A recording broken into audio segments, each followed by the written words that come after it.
جی السلام علیکم ناظرین، کیسے ہیں آپ؟ امید کرتا ہوں آپ سب لوگ خیر و عافیت سے ہوں گے۔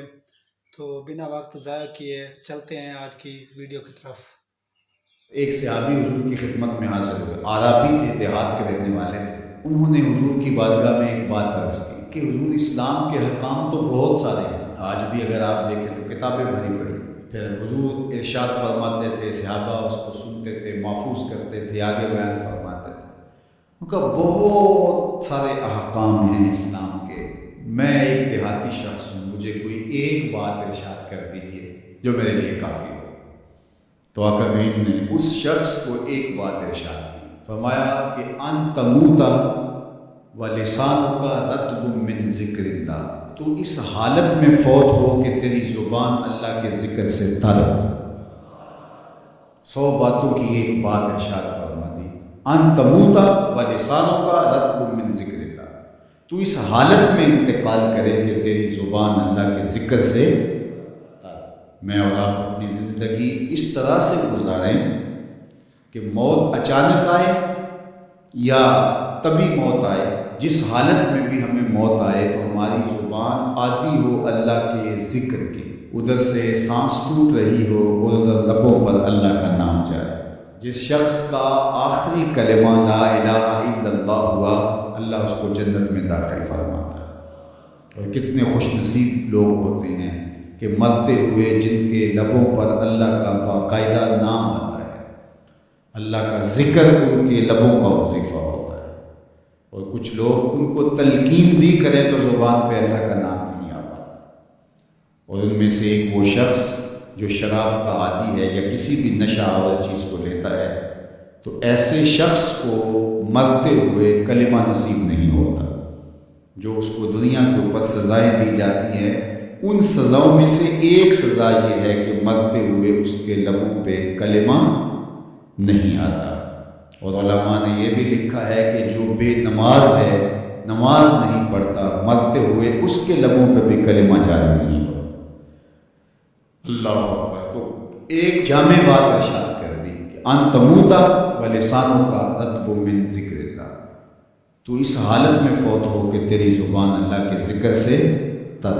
قرآن مجید میں ہمیں اللہ تعالیٰ نے یہ بھی حکم دیا ہے کہ مجھے یاد کرو، اور یہ بھی حکم دیا ہے کہ مجھے فراموش نہ کرو۔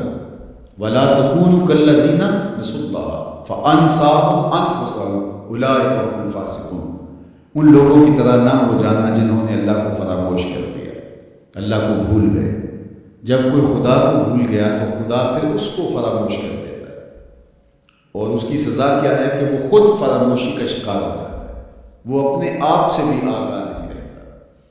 تو ہمیں جو حکم دیا گیا وہ ہے اللہ کو یاد کرنے کا۔ تو یاد کرنے کا ایک مفہوم یہ ہے کہ اللہ جل شانہ کی اطاعت کی جائے، اس کی فرما برداری کی جائے، اس کے احکام پر عمل پیرا ہوا جائے، نہ یہ ہے کہ اس کے احکام کو فراموش کر دیا جائے۔ یقول اللہ تبارک و تعالی، اللہ جل شانہ خود ارشاد فرماتا ہے، یہ حدیث قدسی ہے، فیما یروی عن ربہ، جو حضور اپنے رب سے روایت کرتے ہیں۔ اللہ جل شانہ کیا ارشاد فرماتا ہے، سنیے، انا عند ظن عبدی بی، میرا بندہ میرے بارے جو گمان کرتا ہے میں ایسے ہی معاملہ کرتا ہوں، یعنی بندے کو میرے سے جو گمان ہے تو میں اس کے مطابق معاملت فرماتا ہوں۔ وَأَنَا مَعَهُ إِذَا ذَكَرَنِي، اور جب وہ مجھے یاد کرتا ہے میں اس کے ساتھ ہی ہوتا ہوں۔ جب میرا بندہ مجھے یاد کرتا ہے تو میں اس کے ساتھ ہوتا ہوں۔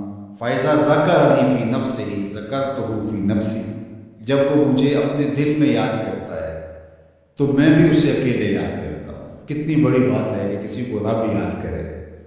اللہ اکبر۔ کہا جب وہ اکیلے مجھے یاد کرتا ہے تو میں بھی اس کو اکیلے یاد کرتا ہوں۔